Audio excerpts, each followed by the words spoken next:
Badan Pengawas Pemilu Bawaslu Kabupaten Badung mengklaim tidak adanya pelanggaran selama proses pendaftaran bakal pasangan calon Bapaslon Bupati dan Wakil Bupati ke Komisi Pemilihan Umum KPU Badung.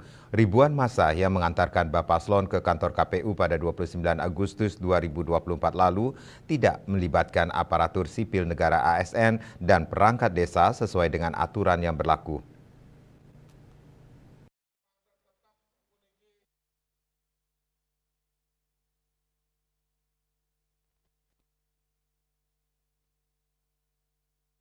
Koordinator Divisi Penanganan Pelanggaran dan Penyelesaian Sengketa Bawaslu Badung, Wayan Semaracipta mengungkapkan bahwa hasil pengawasan yang dilakukan di lapangan termasuk dengan melibatkan Panwaslu Kecamatan dan pengawas di tingkat kelurahan dan desa menunjukkan tidak adanya indikasi pelanggaran. Ia menambahkan bahwa seluruh persyaratan pemberkasan telah diperiksa secara cermat, baik syarat pencalonan maupun syarat calon itu sendiri. Berdasarkan laporan sementara, tidak ada potensi pelanggaran yang ditemukan terkait proses ini.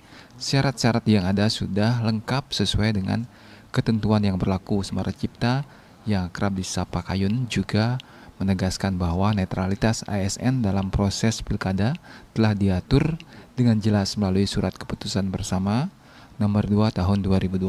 Dalam SKB tersebut dinyatakan bahwa ASN harus bersikap netral dan tidak boleh memihak kepada salah satu calon serta dilarang ikut serta dalam kegiatan kampanye atau memberikan dukungan termasuk dalam tahap pencalonan independen.